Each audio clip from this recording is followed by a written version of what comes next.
Hey, what is up guys? Welcome back to another episode of What If Everything Went Wrong. Last time we talked about the Land of Waves arc, and that was definitely a really fun start to everything, where we basically went through every single simulation and assumed there was no plot armor and there was no such thing as talk no jutsu, and we basically saw what if everything literally went wrong in the series. What would actually happen then?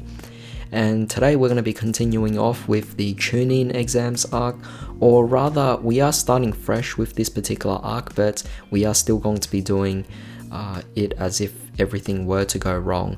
So ignore everything that actually happened in the Land of Waves arc, where essentially in this particular scenario, let's assume that the Land of Waves arc actually went as normal. But this time, what if everything actually went wrong during the Chunin exams? So without further ado, let's just get started. I don't know if I'm actually going to be cutting this into 2 parts or maybe even a 3rd part. It just depends on how long this actually goes on.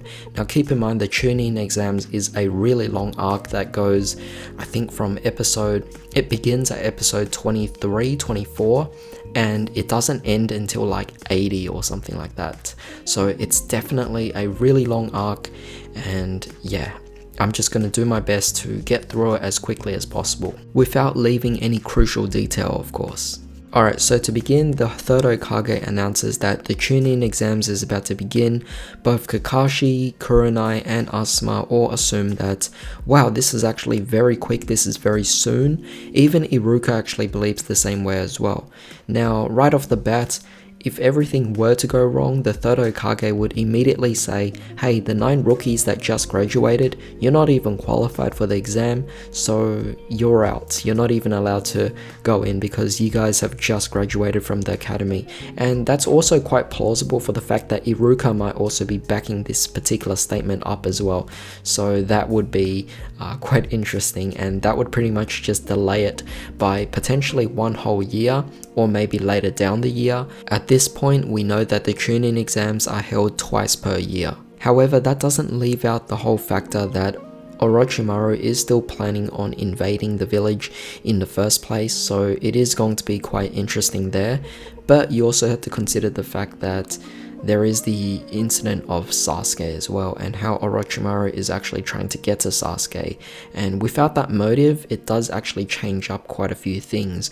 But I think it's still going to happen either way, because the Kazekage already decided, or rather the whole Sand Village already decided to team up with Orochimaru anyway, so it was going to happen regardless. Only in this particular scenario, Orochimaru actually might not give Sasuke the curse mark, because there might not even be an encounter, given that Team 7, or rather the 9 rookies, aren't even allowed to participate in the Chunin exams. Which pretty much could mean that their involvement in the whole Chunin exams could actually be cut down significantly. And in this case, even if the village gets invaded, at best the 9 rookies will, I guess, do their best to protect the village, but you overall had only Kakashi, Kurenai, and Asuma actually being called up for duty in that case, because they are obviously elite Jonin, and the only team that's really in the Chunin exams that are significant for the Leaf Village would actually be Team Guy. And since Team Guy doesn't have any real competition, aside from the other villages of course, it does obviously change up the dynamic here. But with this particular scenario, it does leave the 9 rookies 1 year behind, or maybe even less than that, now that they've actually not participated in Chunin exams. This would also mean that Shikamaru wouldn't even be able to show his stuff, meaning he would never even be promoted to Chunin through that special exception later on down the line. So that could actually also make him unqualified for if Sasuke does leave the village, which might not even happen in this particular case, but being that they're held back that long, it could also just delay their progression as well, because I think that with the Chunin exams, because of its difficulty, because of how crazy it actually was, I think that it was able to actually push all of the 9 rookies to be much stronger than they should have, because they had to act in more dangerous situations, whereas if they actually had more preparation, they would develop their abilities at a much slower pace. Now, of course, let's backtrack a bit now to the point where the third Hokage actually does ask if Kakashi, Kurenai, or Asuma actually wants to approve their teams to be taking part in the Chunin exams, and Iruka is still disagreeing of that. In that case, we move on to that whole preliminary test for the 9 rookies. So in this case, it might be the same situation where the 9 rookies might fail as well if everything were to go wrong. However, since that's actually a repetition of what I previously already went through in the first portion, let's just assume that everything from here goes smoothly up until the point where the 9 rookies all meet up at the particular Chunin exam center. Now, at that particular point, the first notable thing I want to bring up is the fact that Lee already wanted to challenge Sasuke, and we already saw the fight. Sasuke ended up getting beat by Lee, and we get to see a demonstration of power. Now, if everything were to go wrong, Team 7 would be so scared to the point where they actually left, or at this particular case, Sasuke might realize, hey, I'm not ready for this, I want to pull out of this particular exam, and I can't compete with Lee. But I do think it's a bit far-fetched, given that if Naruto is there to actually just heckle Sasuke a bit, then Sasuke would be willing to just go forward, and it's really hard to make it a failing situation, because in this case, it kind of was a failing situation. You know, you would assume that things would go smoothly, Team 7 might even be one of the stronger teams there, but no, there was actually someone that was already kind of giving that reality check towards Team 7, which I do actually like for the early factor in the series itself, where you might expect them to go with a few of these things smoothly, but yeah, there is some times where things don't always go as planned, where in this case you thought Sasuke might win with the new Sharingan he's got, but instead he still ends up losing to Lee. But we continue on with the particular series itself, and we have this point where they're actually now doing the written exams. Now in this particular case, they meet up with Kabuto, and things are fine as always, of course, but then they taunt the Sound Village, in which case the Sound Village comes by, and they actually attack the members. And let's assume that the proctors don't actually come here in time. Then what if the Sound Village actually took this too far and actually ended up, you know, hurting them? But then again, we saw in the entire room, every other Genin team was actually there to see, so I'm pretty sure that even if the proctors didn't arrive in time, I'm sure some of the other teams might be there to stop them. For example, Gaara, I feel like, was already prepared to do something. Well, he wasn't necessarily going to do something, we knew that Kankuro was actually going to do something, and we also saw that Neji's team, or rather Team Guy in general, was also keeping watch of this as well. So it would have made things quite interesting to see that there might be some kind of full-fledged battle. But if that was the case, it might tire out all of these members just prior to them actually going into the second stage of the exam, which is the Forest of Death, which is going to be the most physically demanding of the whole exam itself. So now we move on here to the actual written exams itself. In this particular situation, what if things went wrong? Well, in this particular situation, it's quite obvious that things could easily go wrong here in the written exams. What if Sasuke, Naruto, and Sakura were actually willing to cheat and get caught, and then in that case they would fail? Now, it's pretty hard for Sakura to actually cheat in this situation. She was actually the only one who was capable of doing the exam, which is kind of something you can't take away from the character's abilities. Sasuke kind of also figured out that cheating was necessary, he just didn't want to get caught in that particular scenario. However, Naruto was the only one who was technically the biggest risk factor in this particular situation for Team 7 to lose. So what I mean by this is that Naruto actually wanted to think, hey, I wanted to cheat and I can't get caught. And it's really interesting to see that had this actually gone on, Team 7 might have actually been taken out completely, because the whole deduction rate and kicking the people out would still actually apply in this case. If you're actually fool enough to get caught cheating, then you don't deserve to be a Chunin. And in this case, Naruto almost got caught in these situations, you know? So it definitely does make it quite interesting that the team could have literally just failed at that particular point. And if that's the case, they would have to actually try again next year. So again, that kind of links up to the previous situation in a certain point of view where again they're getting pulled out, and their involvement in the Chunin exams, or rather during the invasion by Orochimaru, in that particular case, again, it would follow the same suit, but in this case, only Team 7 would be the ones to actually fail. Now, of course, if the other teams were also dumb enough to, or fool enough to get caught as well, and I could actually see that happening with Lee being that kind of risk factor as well, and same thing for Team 10 as well, being Choji being the one who might be getting them in trouble, is obviously a different case. I think Team 8 might actually be the only team to actually pass in this particular situation. But I'm sure you guys already kind of get the idea at this point, so let's assume a different simulation where things do go as planned. But we get to that 10th question and everyone starts to cower out. In fact, with Naruto cowering out and actually getting out, they're going to be delayed by a year.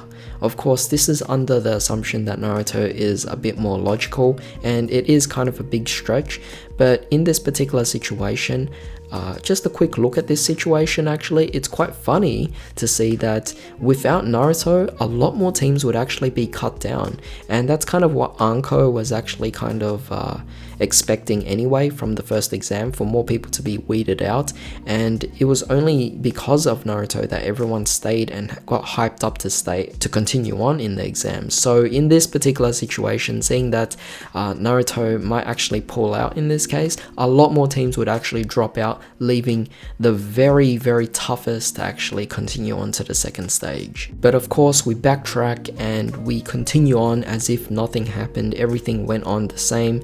A new simulation now, we actually are going into the Forest of Death. So in this particular situation, this is where a lot of the main big events actually occur.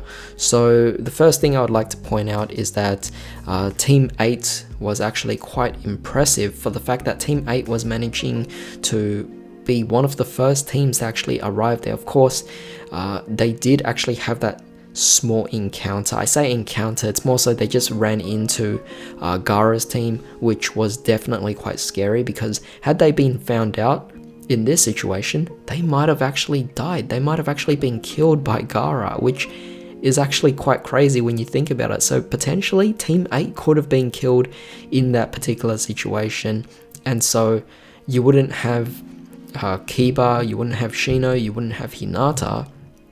And keep in mind, later on when the Sand and Sound actually invaded the Leaf Village, Shino was actually one of the fighters who was actually able to fight Kankuro in that particular scenario. So seeing that they might have been killed by Gaara, yeah, that's quite a big deal, of course. But there is a possibility that both Tamari and Kankuro might actually also stop Gaara. But if we were to assume things really went wrong and Gaara really went into that full edgelord mode, then he might have also ended up killing Tamari and Kankuro as well. You know, that's obviously quite crazy.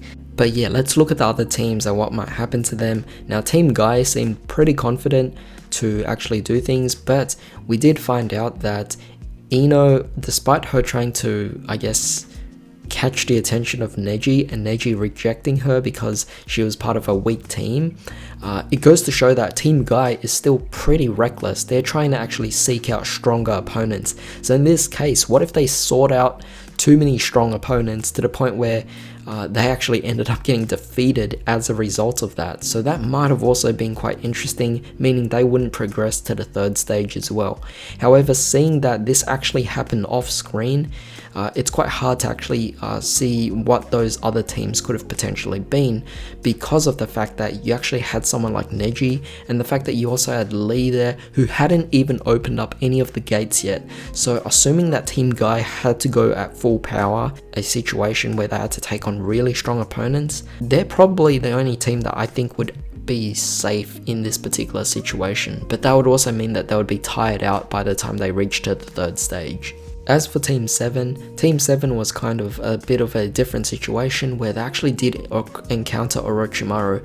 Now, there is a potential that Orochimaru could have killed off Sakura and Naruto and just kept Sasuke alive, and it kind of coincides to Itachi's past as well, where you actually have Toby killing off, or Obito in this particular case. Obito actually killed off Itachi's teammates, and this kind of allowed Itachi to awaken. So in this particular situation, if you wanted to make it link up to that particular event later down the line, you could have actually made Orochimaru also kill off Sakura and Naruto, leaving only Sasuke behind. Yeah, that might have actually been crazy, because Orochimaru obviously wanted a body, and assuming that he might be able to transfer his essence or his body into Sasuke at that particular point, yeah, that could also be bad as well. But obviously Orochimaru wasn't reaching his time limit, and there were certain conditions that kind of restricted him from that, and not to mention Sasuke also hadn't fully matured yet,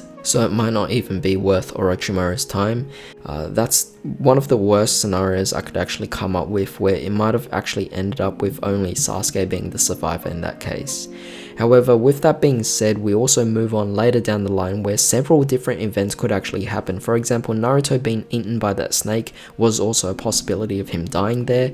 We also have points where they took on the scroll as well, and if Kabuto wasn't actually there to stop them, Kabuto was technically on Orochimaru's side, so if he had let that slide, what happened if Naruto and Sakura actually opened up the scroll? They would have failed, and we would have went back to that whole first situation again, the first simulation where Team 7 wasn't even able to continue on with the Chunin exams, and they had less involvement when it came down to the whole invasion of the Leaf. And of course, even later down the line, when we actually get to the final day where they can't find the scroll, even if they get saved in that situation, there's a possibility they could have also lost to the Rain Ninja as well. Had they not known, or had they not figured out a plan, they would have ended up actually tiring themselves out.